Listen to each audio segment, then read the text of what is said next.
आज मैं आपको ब्रिटेन की संसदीय शासन प्रणाली के अंतर्गत ब्रिटेन में प्रचलित संसदीय व्यवस्था के कुछ गुणों के बारे में बताने जा रही हूँ कि इस शासन प्रणाली में ऐसी कौन सी विशेषताएं हैं जिसके कारण विश्व के अधिकांश देशों में संसदीय शासन प्रणाली को अपनाया गया है।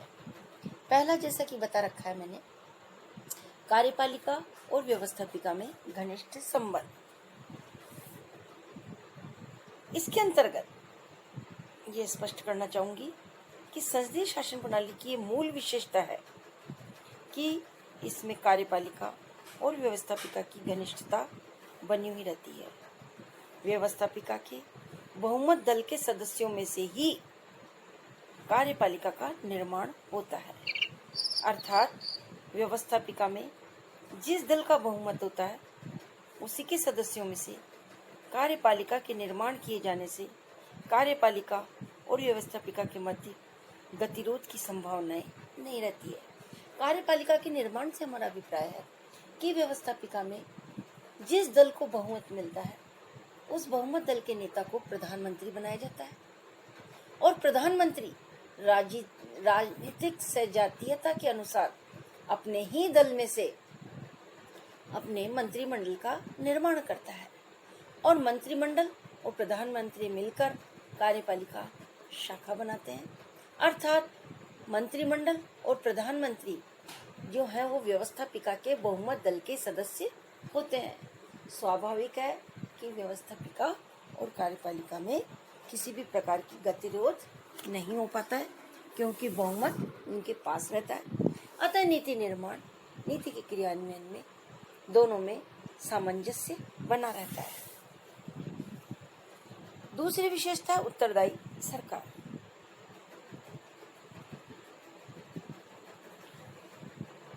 जैसा कि पहले भी बताया जा चुका है कि ब्रिटेन में मंत्रिमंडल के सदस्य सामूहिक एवं व्यक्तिगत तौर पर व्यवस्थापिका के प्रति उत्तरदायी होते हैं। प्रश्न पूछकर, निंदा प्रस्ताव द्वारा, काम रोको प्रस्ताव द्वारा, अनेक विधियों से व्यवस्थापिका कार्यपालिका पर नियंत्रण रखती है। मंत्रीगण अपनी स्वयं की एक तरह से प्रशासनिक अकुशलता या अयोग्यता, भ्रष्टाचार या चारित्रिक दोष के लिए व्यक्तिगत रूप से उत्तरदायी ठहराए जाते हैं। अतः संसदीय व्यवस्था का यह भी एक आवश्यक गुण है कि इसमें उत्तरदायी शासन पाया जाता है, अर्थात मंत्रिमंडल का संपूर्ण मंत्रिमंडल तो व्यवस्थापिका के प्रति उत्तरदायी है ही, किंतु मंत्रिमंडल का प्रत्येक सदस्य व्यक्तिगत रूप से भी जनता के प्रति उत्तरदायी है, अर्थात व्यवस्थापिका के निर्वाचित सदन के प्रति उत्तरदायी है। तीसरा इसका गुण है लोचशीलता। ब्रिटेन में संसदीय व्यवस्था से यह लाभ है कि वहाँ इसमें समय समय पर आवश्यकता अनुसार परिवर्तन किया जा सकता है। संसदात्मक व्यवस्था के संबंध में यह कहावत प्रसिद्ध है कि झुक जाती है, टूटती नहीं है, अर्थात यह बताना उपयुक्त होगा कि अमेरिका जैसे देशों में जहाँ अध्यक्षात्मक शासन प्रणाली का प्रचलन है, वहाँ शासन में आवश्यकता अनुसार परिवर्तन करना असंभव है।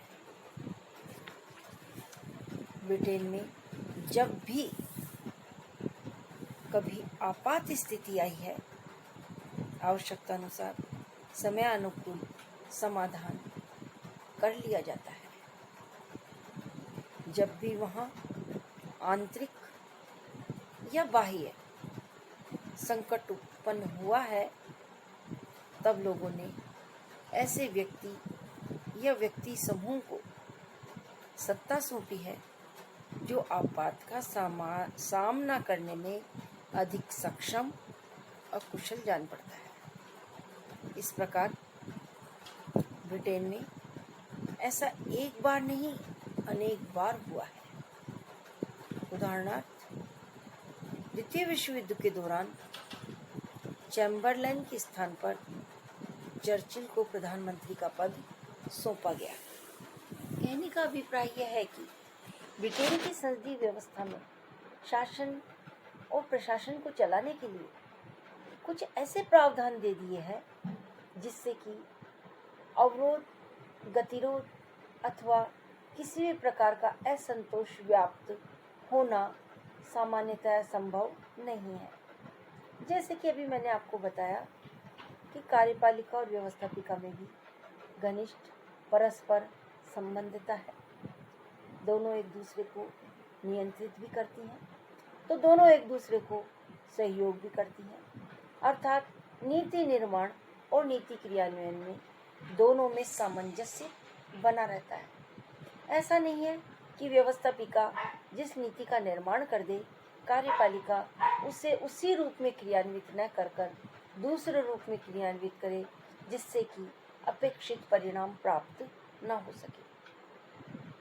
अतः व्यवस्थापिका और कार्यपालिका दोनों में नीतिगत एक तरह से सामंजस्य पाया जाता है, जो कि शासन की सफलता के लिए अनिवार्य है। ठीक इसी प्रकार एक उत्तरदायी सरकार के बारे में अभी मैंने आपको स्पष्ट किया कि ब्रिटेन की संसदीय शासन प्रणाली में संपूर्ण मंत्रिमंडल व्यवस्था के प्रति उत्तरदायी रहता है। उत्तरदायी से हमारा दूसरे शब्दों में अभिप्राय है कि व्यवस्थापिका मंत्रिमंडल को नियंत्रित रखती है और यह नियंत्रण अनेक तरीकों से स्थापित किया जाता है, जैसे कि संसद में प्रश्न पूछकर प्रश्नकाल के दौरान अर्थात कार्यपालिका से नीति के क्रियान्वयन के बारे में अनेक प्रश्न पूछे जाते हैं। उनसे उनकी नीतियों के क्रियान्वयन का स्पष्टीकरण मांगा जा सकता है।